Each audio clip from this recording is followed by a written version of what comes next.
Professional speaking skills. देखिए speaking skills हम लोग सीख रहे हैं और इसमें आज हम लोग सीखेंगे प्रोफेशनल स्पीकिंग स्किल्स के विषय में।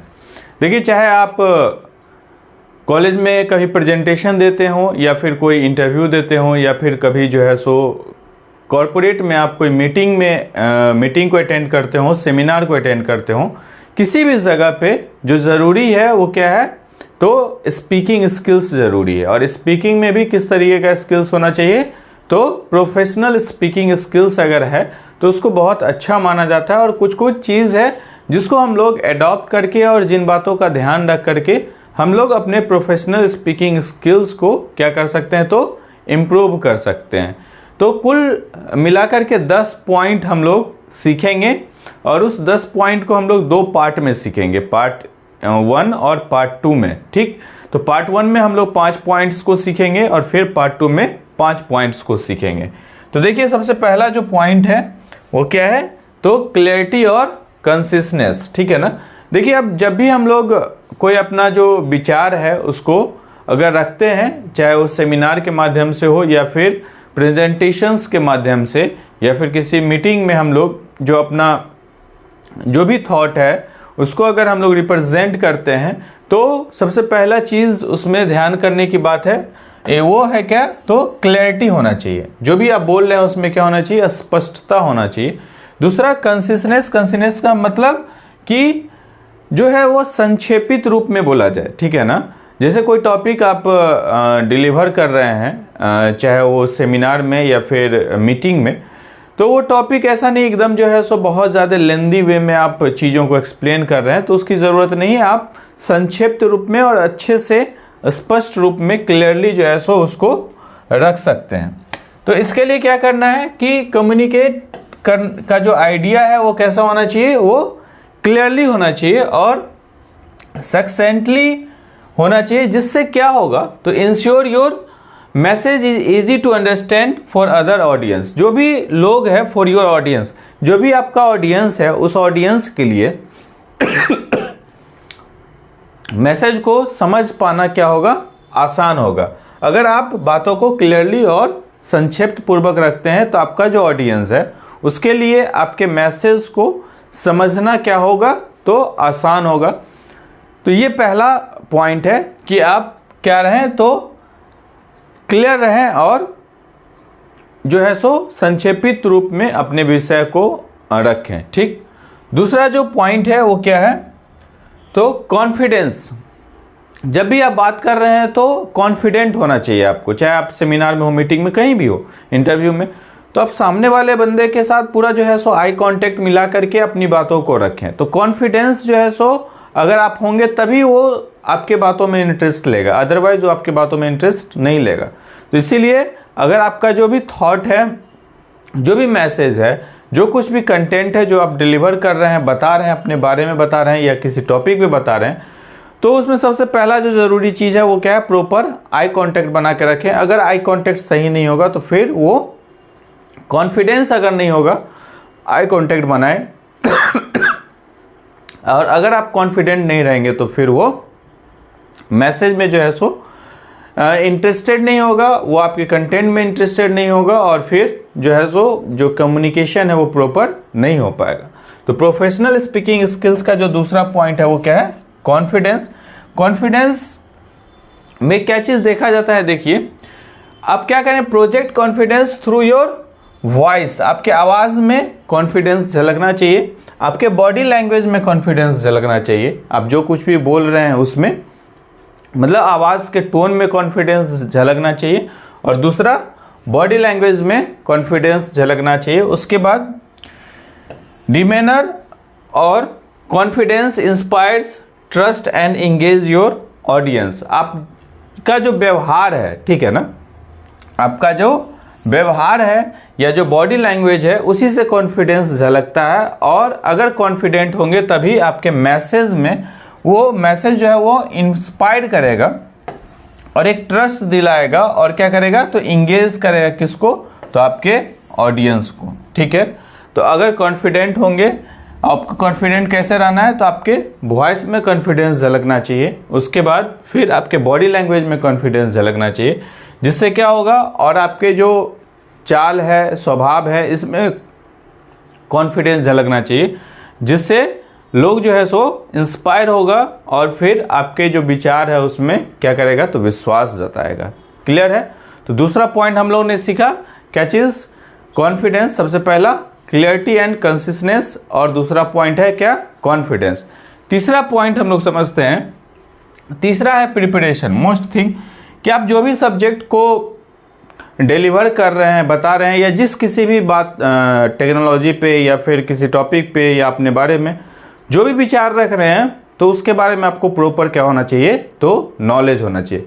अगर प्रॉपर नॉलेज नहीं रहेगा तो फिर आप चीज़ों को डिलीवर नहीं कर पाएंगे।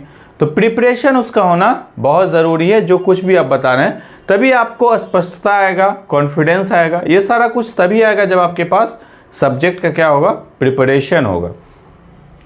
तो सब्जेक्ट का प्रिपरेशन होगा तभी आप प्रेजेंटेशन अच्छे से डिलीवर कर सकते हैं। तो क्या है, थ्रूली प्रिपेयर योर कंटेंट। आप अपने कंटेंट को अच्छे से प्रिपेयर करें, उसको समझें, ठीक है ना, understanding both the subject matter, जो सब्जेक्ट का मैटर है उसको, एंड नीड योर ऑडियंस, और क्या ऑडियंस की ज़रूरत है, दोनों चीज़ों को, दो चीज़ों को समझने की ज़रूरत है।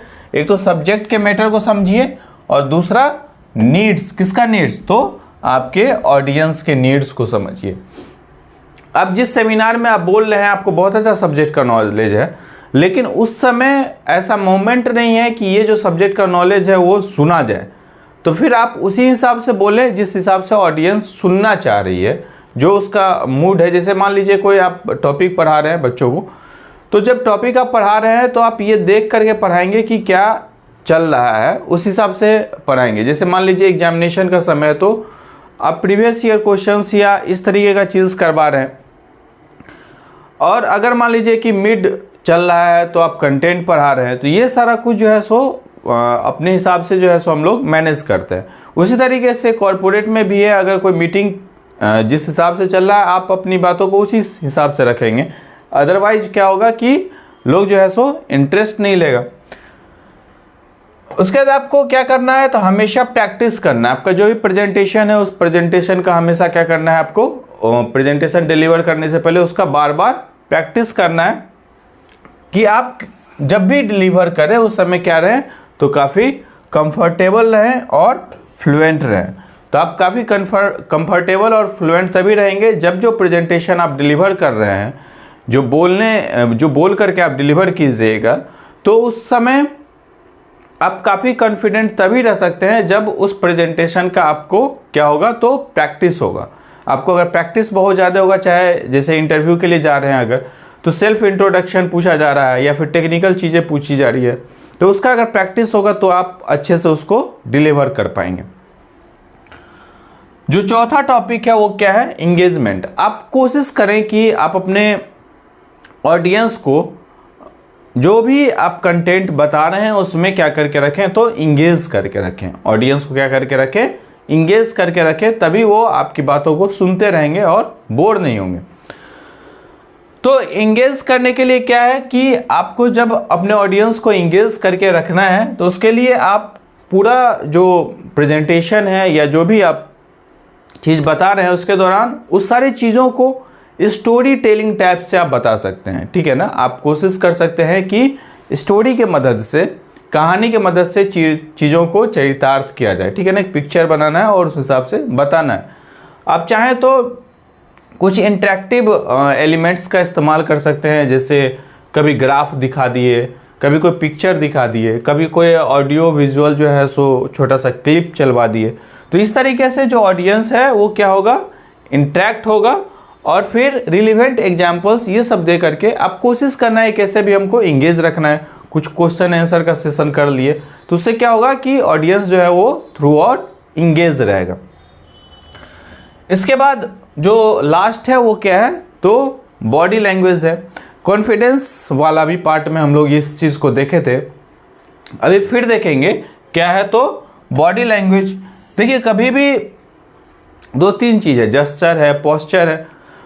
तो जब भी आप कभी कोई प्रेजेंटेशन देते हैं तो उसके दौरान ऐसा नहीं है कि एकदम आप ऊपर देख रहे हैं, कभी नीचे देख रहे हैं, तो आपको ऑडियंस में देखना है, उसके आई में देखना है, इधर उधर नहीं देखना है। तो आपको अवेयर रहना है किसके विषय में, तो आपको अपने बॉडी लैंग्वेज के बारे में अवेयर रखना है और मेंटेन रखना है आपको गुड पोस्चर, ठीक है ना। अब ऐसे नहीं है कि आप गए इस तरीके से खड़ा हो गए, ऐसा नहीं। जो एक अच्छा पोस्चर है उस पोस्चर में खड़ा रहिए, अच्छे से कंफर्टेबली खड़ा रहें। Use gesture naturally. आप जब भी कोई चीज़ों को दर्शा रहे हैं तो नेचुरली वे में, एकदम ज़बरदस्ती टाइप से नहीं दर्शाएंगे, ठीक है ना। प्रेजेंटेशन जब भी देंगे तो प्रोफेशनल स्पीकिंग स्किल ये कहता है कि आप ज़बरदस्ती टाइप से चीज़ों को नहीं दर्शाएंगे, जो नेचुरल है उस तरीके से, उस पोस्चर से ही चीज़ों को इंडिकेट करेंगे और बताने की कोशिश करेंगे। एंड मेक आई कॉन्टेक्ट, जो फाइनली है वो क्या है, आई कॉन्टेक्ट रखना है आपको किसके साथ, तो आपके ऑडियंस के साथ। तो 3 चीज़ हम लोगों ने समझा। एक अच्छा बॉडी लैंग्वेज को मेंटेन करने के लिए हम लोग को क्या करना है, तो मेंटेन करना है गुड पोस्चर, गुड जेस्चर, और तीसरा चीज़ की आई कांटेक्ट बना के रखना है। तो 3 चीज़ें हैं, अच्छा पोस्चर रखें, अच्छा जेस्चर रखें और आई कांटेक्ट को मेंटेन रखेंगे।